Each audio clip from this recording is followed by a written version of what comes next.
Do programa Diálogo Cósmico, Namastê, pessoal da TVJ, São Tomé das Letras, pessoal da Rede Gubef de Nova Iguaçu, pessoal da Rede Juntando Bem aqui de São Paulo, do Marco Chiorato.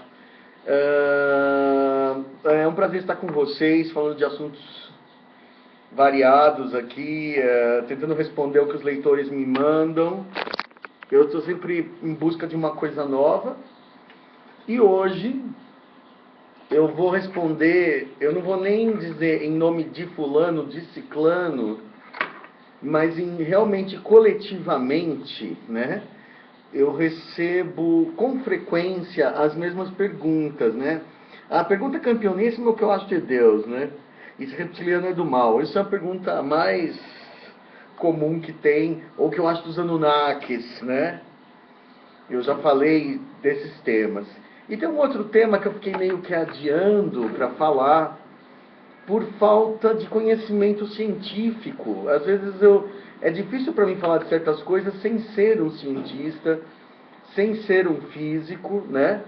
Simplesmente falar, né?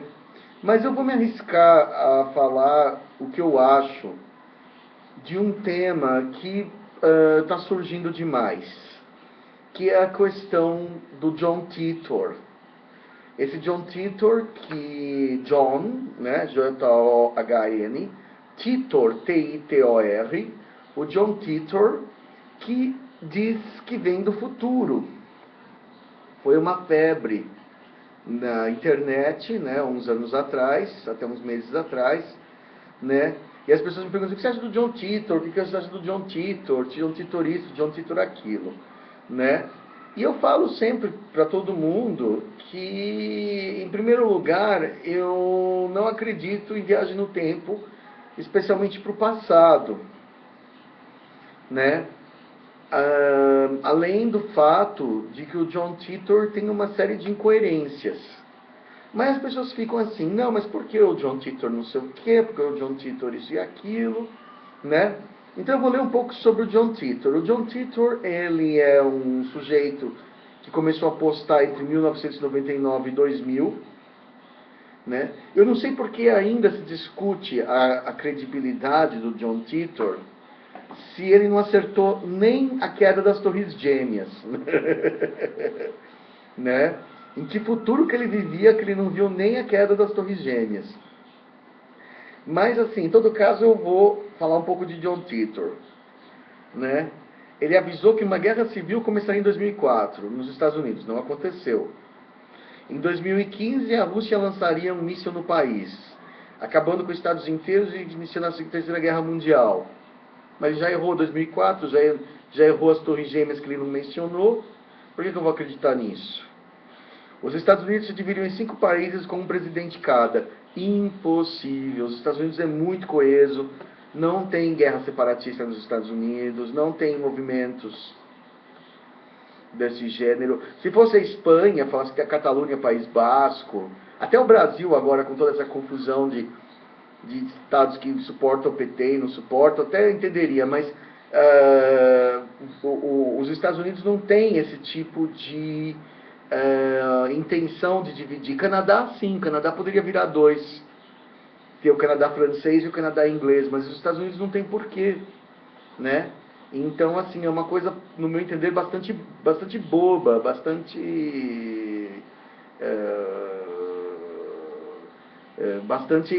sem nexo, né? É até bombástico porque não tem muito sentido. A doença de Creutzfeldt-Jakob, a vaca louca, preocuparia os criadores de gado nos anos seguintes. Acertou essa.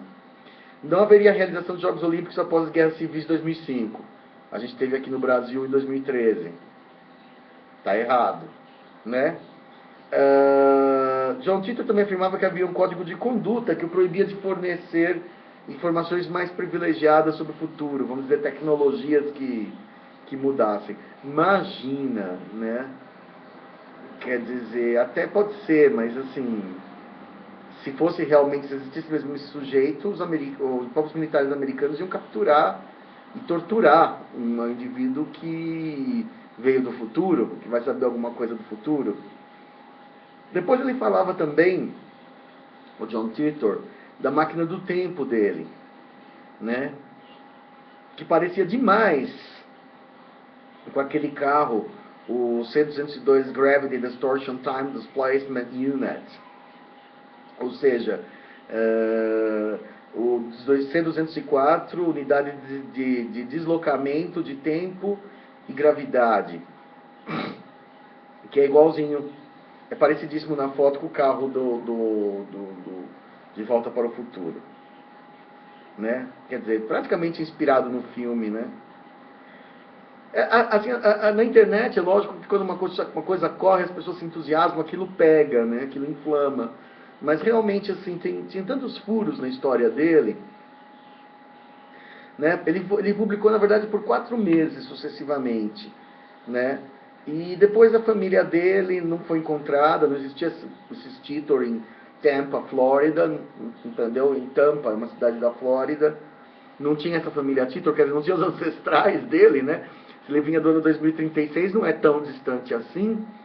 Então, na verdade, agora pra gente não é muito distante, é uma coisa daqui 20 anos, né? Então, ele não deveria ser... Se você falar assim, ele vem do ano 3500, você poderia falar assim, bom, a família não existe ainda, né? Mas ele falou que ele vem do ano 2036, o pai dele, o avô dele já deveriam ter nascido, né?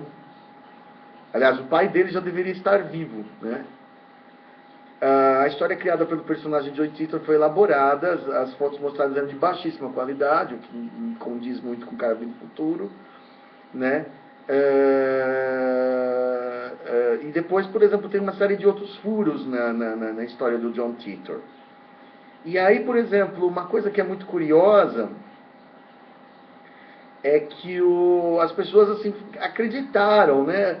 É engraçado que uma coisa que eu percebi, assim, que eu tenho percebido nos últimos tempos, é que as pessoas assim, elas vão pelos boatos, elas não vão.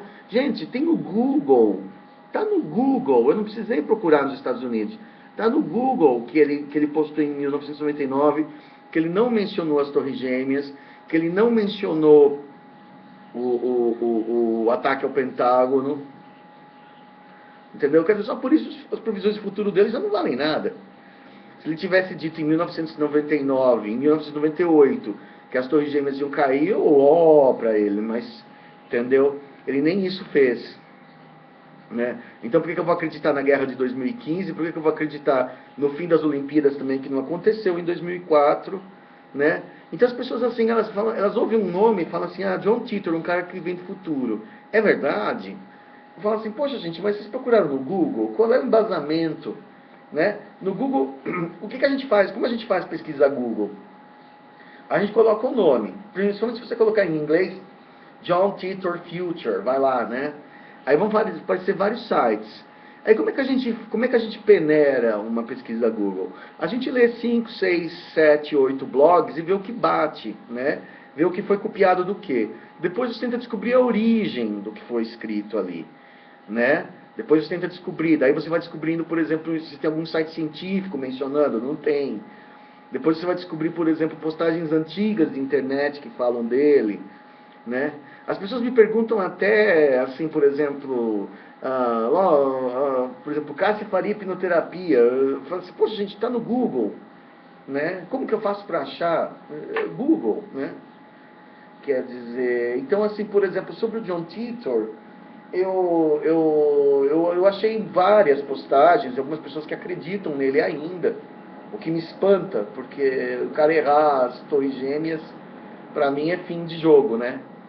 Se você errou o evento mais importante dos últimos 15 anos, que também não teve uma terceira guerra mundial, como ele falou, contra a Rússia e os Estados Unidos, então a coisa mais grave que aconteceu foram as Torres Gêmeas, que mudou o mundo, que mudou, que criou, que pôs em evidência o terrorismo internacional, que mudou a atitude dos Estados Unidos com relação ao mundo islâmico, com relação ao mundo de uma forma geral, né?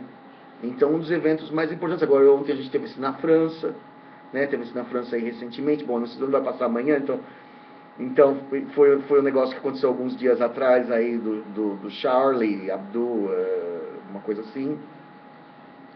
Então a gente tem várias, ele deu várias mancadas. E também, assim, eu não acredito do ponto de vista da ufologia, eu também não acredito em viagem do tempo. Eu não acredito que os ETs vêm do futuro. Aquele senhor, aquele paramédico que tratou de um ET e que o ET disse que vinha do futuro, para mim o ET mentiu para ele. Eu acredito que ele viu realmente um ET, que ele atendeu um ET, mas que aquele ser que era um híbrido, e ele deu esse caô, deu esse álibi para ser tratado, falou, eu venho do futuro, mas na verdade ele é um extraterrestre, né? Ele talvez tivesse uma biologia humana até, mas ele era um misto de extraterrestre com humano. Aconteceu, se eu não me engano, em Amparo, né? Eu não me lembro bem do caso, eu preciso checar de novo. O paramédico que atendeu ficou muito famoso, e eu acredito que ele viu mesmo o ser. Mas só a única coisa que eu não acredito é que o ET era o que eu não acredito, o que eu acho para na minha visão pessoal, eu acredito que aquilo era que o ser falou aquilo no sentido de ser socorrido, para fazer o médico fazer alguma coisa por ele, porque se fosse um ET ele ia falar, não, eu não vou pôr a mão, eu não conheço a sua biologia, né? O próprio ET sabia como se tratar, isso aqui, faz isso, aquilo comigo. Talvez porque a biologia dele fosse muitíssimo semelhante à humana. Mas ele não era um ser do futuro, na minha opinião. Por que eu não acredito em viagem no tempo? Você fala assim, mas ET viaja no tempo. Não. Existe uma confusão entre dilatação do tempo e viagem no tempo. Tá, gente? Existe um fenômeno prescrito por Einstein, que é a questão da dilatação no tempo. Quando a velocidade, a aceleração próxima da velocidade da luz, vai desacelerando o tempo, vai dilatando o tempo.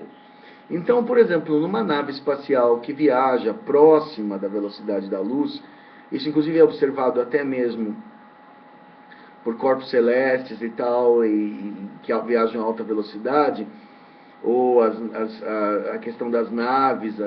Existe um atraso de um microsegundo, mas assim, existe uma dilataçãozinha do tempo, uma diferencinha no tempo, entre quem está numa nave em alta velocidade, não sou Einstein para explicar isso, e quem está aqui no solo. Então, por exemplo, um segundo na Terra e tem uma nave a velocidade de 80% da velocidade da luz, vai.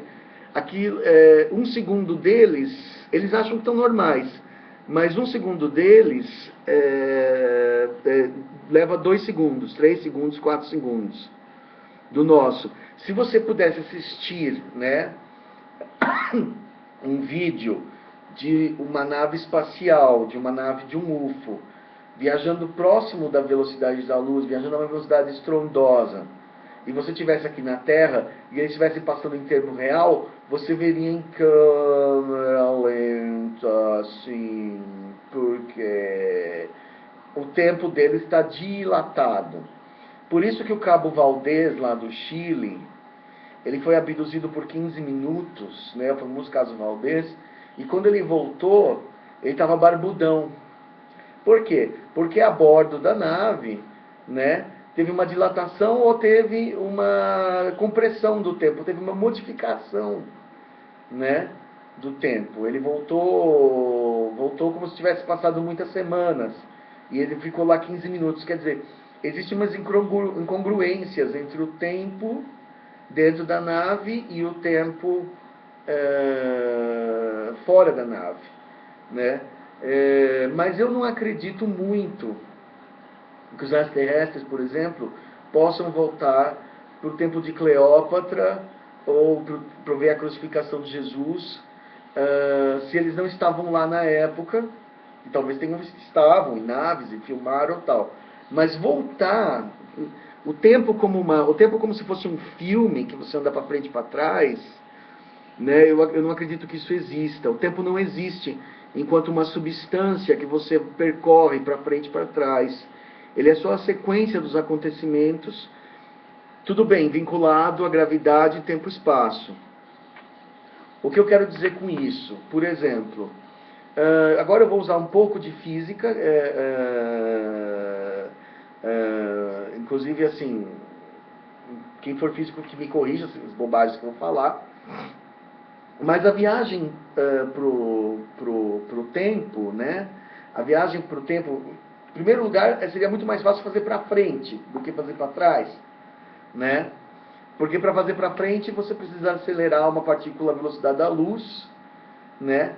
E aí nesse giro da velocidade da luz você criaria uma dilatação do tempo tamanha que você ia parar o tempo dentro da tua nave e o tempo ia estar andando lá na frente. Então, por exemplo, essa dilatação chegaria a um ponto, se você, segundo Einstein, né? Não sei se o Einstein estava totalmente certo, pelos ETs não estava. Você poderia chegar à velocidade da luz, então o andar do tempo no interior da nave chegaria perto de zero, ou seria zero, e o tempo ia estar passando normalmente do lado de fora. Então você ia passar 10 minutos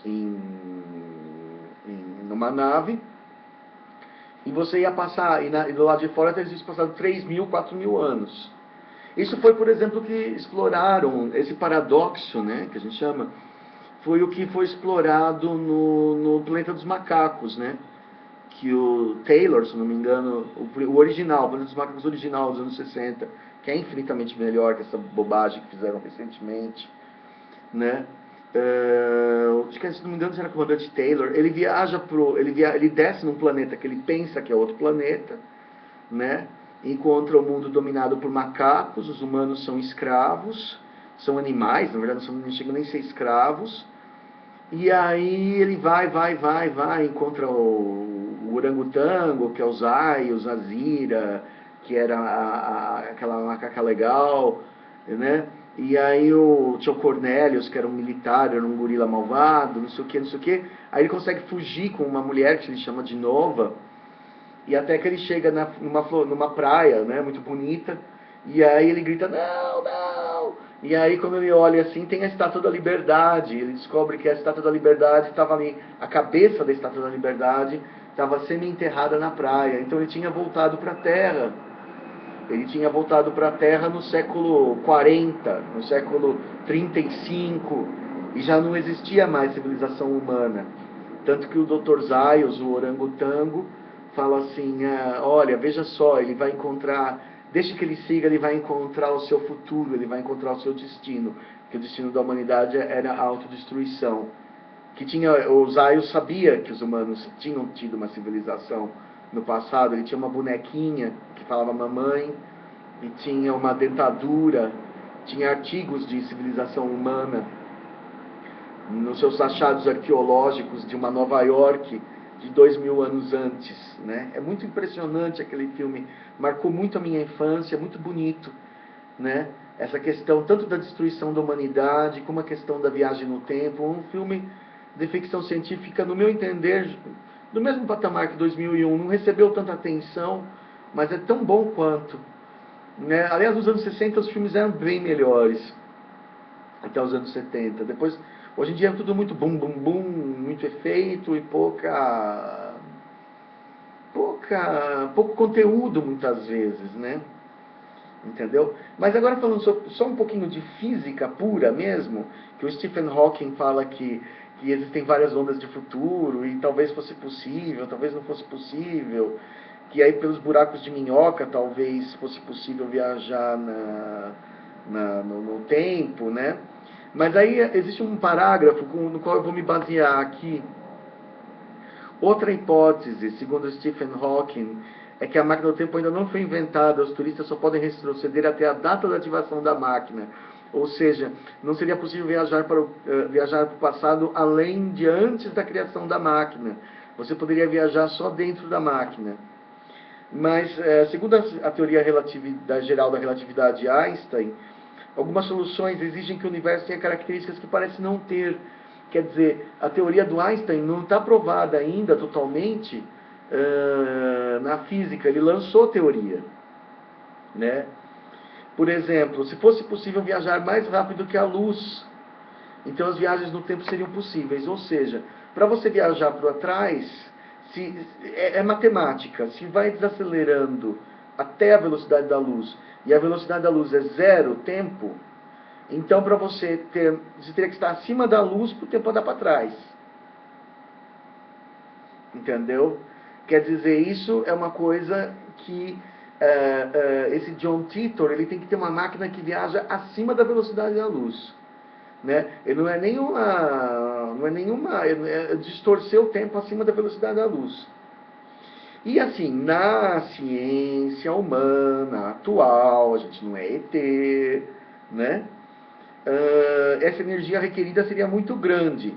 Ou seja, para transportar um simples elétron seria necessário que ele se deslocasse à velocidade da luz. E para fazer isso necessitamos da energia de uma estrela.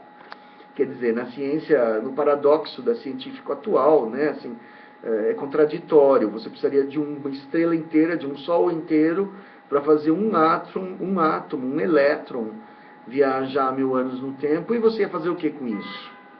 Né? Quer dizer, e para você levar uma pessoa, né, você precisaria 10 bilhões de estrelas, você precisaria da galáxia inteira para andar 1000 anos. Claro que isso é um estudo matemático, né? Talvez os ETs saibam que com uma coisa muito simples, um ímã lá, um suco de limão e um pouco de cádmio misturado com ródio, sei lá, você cria uma explosão que faz o tempo andar. Mas eu digo assim, por exemplo, com a ciência humana atual, os prognósticos são esses, entendeu? Você precisaria de uma energia de uma estrela, não é nem um reator nuclear inteiro, né? Isso seria pífio para fazer o tempo andar, né? Depois existe a viagem mental, os caras que praticam a física quântica, né? Que a mente existe além da realidade física. Aí já começa assim, por exemplo, viajar mentalmente no tempo, né? Astralmente no tempo, mas aí já não é o que o John Titor fez, né? O alegadamente fez, né? Por exemplo, de fato que as possibilidades estão contidas nesta ordem. Mas surgiria outro problema. Se a mente é algo etéreo, que usa o cérebro, então ao viajar no tempo não lembraríamos de nada do que somos. Porque, por exemplo, o cérebro, a mente ia viajar sem o corpo. Então ia ser uma viagem astral. Quando você faz aquela viagem astral inconsciente, né, quem estudou lá com Wagner Borges, com Valdo Vieira, então a viagem astral inconsciente que a mente não lê o que a alma viu, vamos dizer, né? A alma sai do corpo, vê lá uma série de coisas, volta, né? E mas não vi, o cérebro não registrou, porque o cérebro não sentiu com os órgãos sensórios.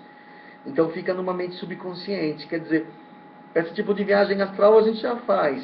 Se viajar no tempo assim é possível, seria o que os místicos, as pessoas esotéricas chamam de visitar os registros akáshicos, né? Quer dizer, você pode ver Cleópatra, você pode ver Jesus como teu espírito, né? Assim, ele pode acessar as memórias akáshicas. É muito mais fácil você imaginar uma viagem espiritual no tempo, né? Um retorno ao momento no tempo, né? Do que aquilo ficou registrado no cosmos de alguma forma, do que você acreditar que você vai em corpo físico para Roma antiga. Por isso que dá o paradoxo que, por exemplo, no filme do Planeta dos Macacos acontece um paradoxo, né? O que causa o Planeta dos Macacos é a ida do comandante Taylor lá para o século 30, porque a Zira volta para o século 20, né? A macaca, a chimpanzé, a boazinha, volta para o século 20 e ela tem um bebê. E aí esse bebê é o revolucionário, é o macaco inteligente revolucionário que vai destruir a civilização humana. Quer dizer, porque você cai, se fosse possível, se for possível, né, não vou dizer que também seja impossível, mas assim, eu não ponho uma grande fé. Se for possível viajar no tempo, então você começa a alterar, modificar o futuro a cada vez que volta, né? Então você, por exemplo, você pode se auto-extinguir. Você, por exemplo, você mata seu tataravô sem querer, causando uma modificação na... Por exemplo, você vai lá, você acha que você tem que matar Hitler, você vai lá e mata Hitler, né? Aí a sua mãe não imigra para o Brasil, aí ela não conhece teu pai, aí você não nasce. Quer dizer, né, você modifica demais a história da humanidade, seria praticamente reescrita a cada segundo, né? Então, né? Agora, por exemplo, em todos os sentidos, né, a teoria do universo, do multiverso emerge quando admitimos que a viagem ao passado é possível devido ao fato de que alteramos o futuro quando viajamos ao passado. Então teriam que existir universos paralelos, dimensões paralelas, onde existem outros Chico Penteado, que teve uma outra vida, que nunca escreveu aquele livro dos reptilianos, ou outro que escreveu e foi parar nos Estados Unidos e ficou famoso e rico, o outro foi assassinado por um fanático religioso. Cada um vai ter vão existir múltiplas variantes de você mesmo, né? Isso aí você chegaria a uma loucura entendeu? Porque quando a gente fala em multiversos também, o que os físicos chamam de multiversos seriam multi-universos, ou seja, multi-big bangs, com as suas próprias leis e seus próprios planetas, constelações, galáxias, leis físicas, entendeu? Não cópias de você mesmo, porque tem aquela imagem do espelho, né? Você coloca um espelho de frente para o outro espelho e você vê milhares de vezes você. Então, por exemplo, a viagem no tempo seria mais ou menos como você colocar dois espelhos um de frente para o outro e você vê infinitos você, né? Porque você voltaria e você faria assim, eu falaria assim para mim mesmo, quando eu era adolescente: não vai estudar arquitetura, que não vai te levar a nada, fica mais tempo na Europa, que o Brasil vai ficar Amazônia. Quer dizer, você poderia ficar modificando você mesmo em várias fases, e você ia ter milhares de você mesmo, você poderia até assassinar você mesmo, né? Ou mudar a carreira de você mesmo, né? Ou ensinar alguma coisa para você mesmo que faria você ficar rico, né? Quer dizer, o John Titor falhou em tudo isso. Ele falou que não ia ter, nem falou das Torres Gêmeas. Então, eu acho cômico assim as pessoas ainda me perguntarem o que eu acho do John Titor, se ele não acertou em 2000 aquela coisa lá das Torres Gêmeas e o ataque, né, o ataque terrorista maior, né? Não dá para dizer que ele esqueceu uma coisa de menor importância. Não tem como achar aquilo de menor importância, tá, gente? Então, assim, realmente eu acredito que viagem para o futuro não existe como tal. O que existe é a distorção temporal, é o que a gente chama de dilatação do tempo, né? Só para definição, designa, no âmbito da mecânica einsteiniana, o observador percebe, em virtude do movimento relativo não acelerado de dois referenciais, que o relógio de outro observador está se afastando e que o observador interfere mais devagar no seu tempo próprio. Isso é uma coisa tão muito complicada que só quem é físico pode explicar. A pressão do primeiro observador é que o tempo anda mais devagar para o relógio móvel.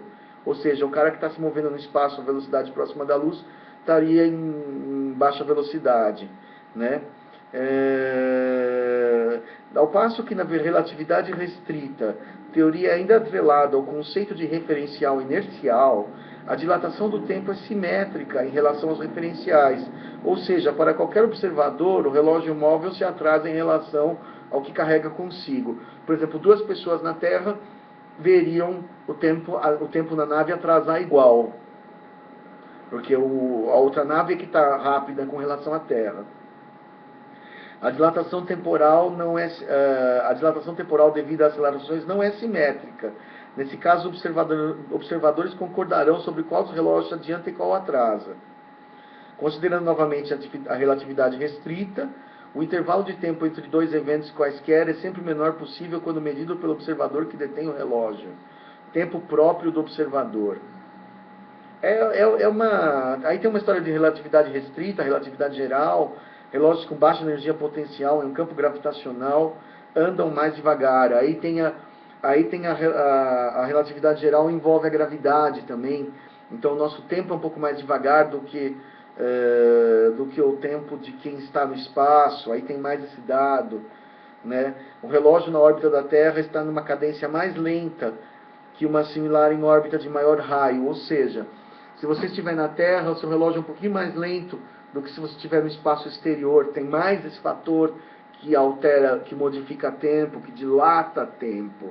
Então, por exemplo, talvez um segundo aqui seja 2 segundos, um segundo deles é 2 ou 3 do nosso aqui, quando você está na Terra, né?